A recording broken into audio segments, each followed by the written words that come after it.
doing a great job. Thank you. ¿Usted estaría Wait dispuesto a minute. Can you just also respond to that question? Because, it's asked by CNN, and they always ask it with a slant, because they're totally slanted because they don't know what's happening. That's why nobody's watching them. But would you answer that question also, please? Yes, gladly.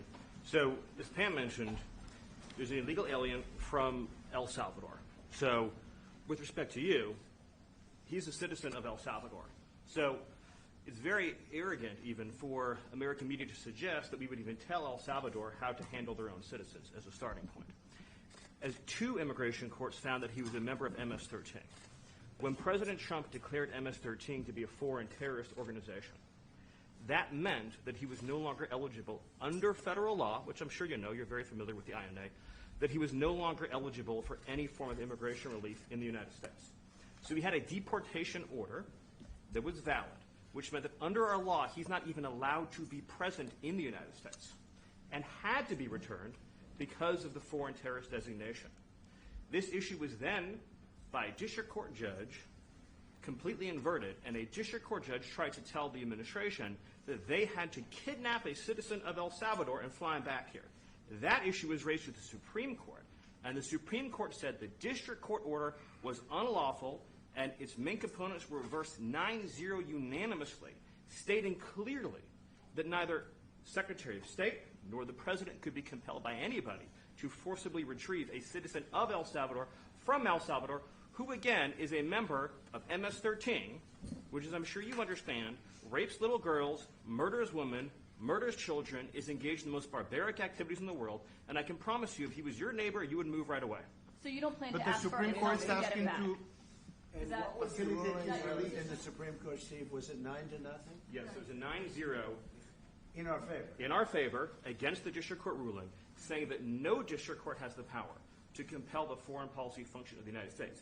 As Pam said, the ruling solely stated that if this individual, at El Salvador's sole discretion, was sent back to our country, that we could deport him a second time.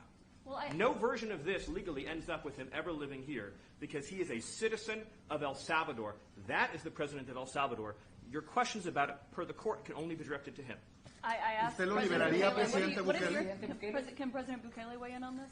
Do you plan to return him? Well, I'm supposed to have suggested that I smuggle a terrorist into the United States, right? It's always how can I smuggle? How can I return him to the United States? Like I smuggle him into the United States, or what do I do? Of course, I'm not going to do it. It's like, the question is preposterous. How can I smuggle a terrorist into the United States? I don't have the power to return him to the United States. But you can release him inside El Salvador. Yeah, but I'm not releasing. I mean, we're not very fond of releasing terrorists into our country. I mean, we just turned the murder capital of the world into the safest country of the Western Hemisphere, and you want us to go back into releasing criminals so we can go back to being the murder capital of the world? No, that's not going to happen.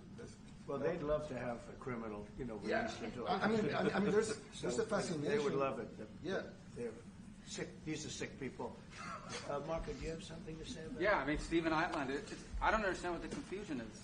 This individual is a citizen of El Salvador. He was illegally in the United States and was returned to his country. That's where you deport people, back to their country of origin, except for Venezuela that wasn't refusing to take people back, or places like that.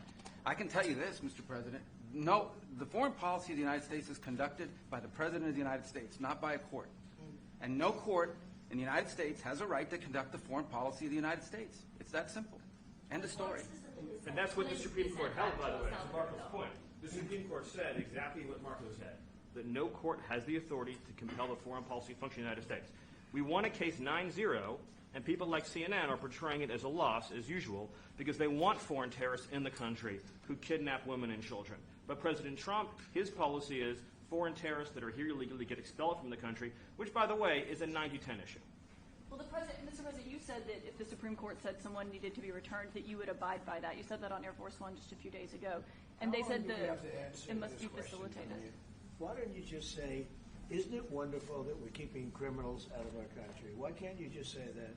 Why do you go over and over? And that's why nobody watches you anymore. You have no credibility. Please go.